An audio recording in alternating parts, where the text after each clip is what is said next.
Okay, welcome to the last episode of Bone Ship Quest Turn-ins. For this one, we're gonna... Okay, I've zoned into the Field of Bone. For this turn-in, I'm using my level 92 Magician, just in case something goes wrong. As we go away from the stone, I'm going to come up over this ridge here, and to the right, you can see the actual Field of Bone. It's a depressed area just over the horizon there. And there's multiple mobs running around in there, skeletons and other things. I want to zip over there real quick and show you some things you may have to kill besides skeletons if you need bone chips, if you don't want to buy them.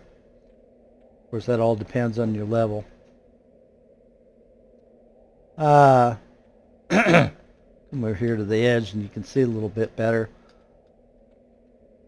All kinds of mobs out here. Trooper Mozo. Thing about the Ixars is they don't like anybody, even the other evil races.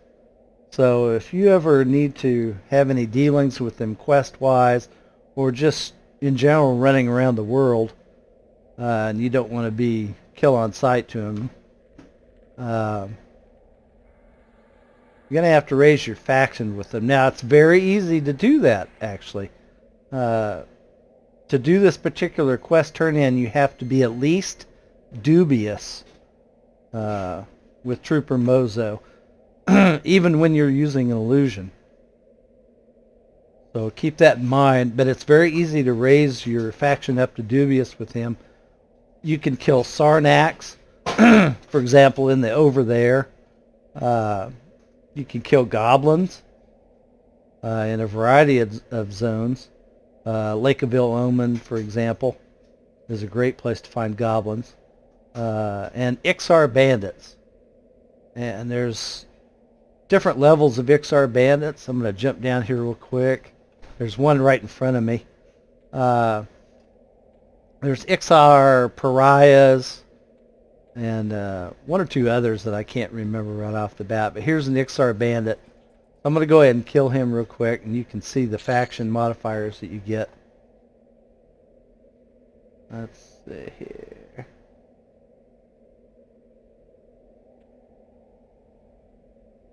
No, it actually didn't give me one.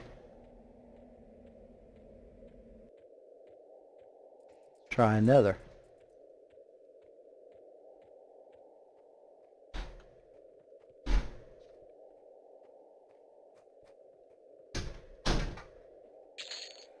Okay.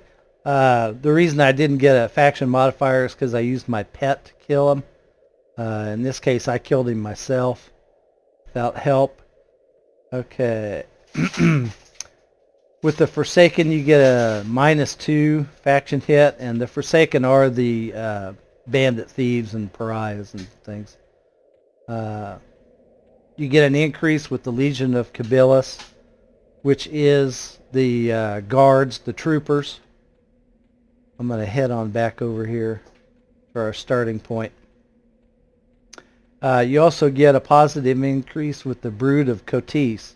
Now this is important because that is the Necromancer faction for the Ixar.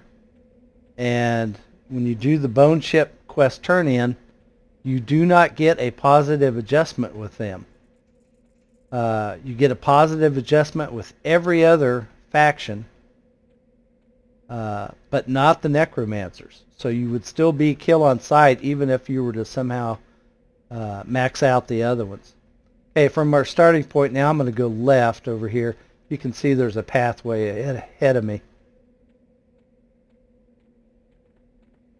Now, I am not invisible right now. I have done enough faction work in the past, along with killing goblins and Sarnax and some other things, that I'm as high as you can get faction-wise with the guards. I am still kill on sight actually to the necromancers. Now I'm gonna con this guy right here and see what it says. Okay, this is a crusader, one of the guards, and I am warmly with him. Now I'm much higher level than these guys, so I can easily kill them. But I don't want the faction hit. Alright, right here to the entrance of, I believe, East Cabilis is several guards here. Okay, I'm doing good with them. On the right here is Trooper Mozo, and he's the guy we want to talk to. Target him, see what he says. So, looks at me smugly, and what are you? Some sort of adventurer? You will be shaken by the first undead you come across, wetting your pants. I doubt you could even kill the decaying skeletons. So I'll click on that link, and I tell him that I will kill the decaying skeletons. And he says, you will kill skeletons? I think not. They will bounce you with no trouble at all. 10 silver says you cannot collect 4 bone chips. So let's bring up our inventory here, and I'm going to give him 4 bone chips just to prove him wrong. And let's see what we get. Okay.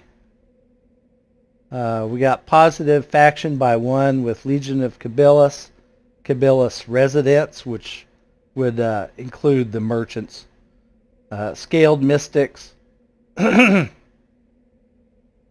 the Crusaders of Green Mist. Swift Tails, which I know are the monks. Scaled mystics are the shaman. So all got positive. There are no negatives for turning them in. Got a little bit of experience, but as I've stated before in the other videos, that has been nerfed, so it's practically nil experience. I did receive 7 silver. Now he promised 10 silver just a little bit ago, so he lied to me. But at least you get some money back. Let's go ahead and hand in multiple stacks as I did in the other videos to test whether he would accept them.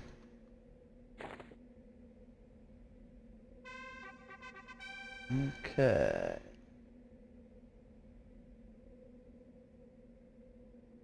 Okay, there's my original 1 and 2, and he did accept a multiple stack. Okay, why is that important? Well, in the good old days, you would have to hand those things in, you know, one at a time, and then click on the button for him to accept it. Well, that's 5 clicks. It takes literally thousands to get your faction up high enough to where you're not kill on sight for most races. Even depending on their religions, it doesn't matter. It takes thousands. So now that the bone chips are stackable, and we've proven that with 3 of the 4 quests that they are stackable, you can quickly raise your faction now. In less than 10 minutes, you can get it up to where you need it to be. In the old days, thousands of clicks, thousands. So I'd estimate 6, 7, 8,000 bone chips turned in times 5 clicks. You can wear a mouse out pretty quickly doing that. So now that we've proven that, that's basically all we need to know about Mr. Trooper Mozo here. I'm going to go ahead and end the video. Hey, if you've enjoyed these, if you've learned something, if you have any comments, let me know. Please like and subscribe if you like this series. And thank you for watching.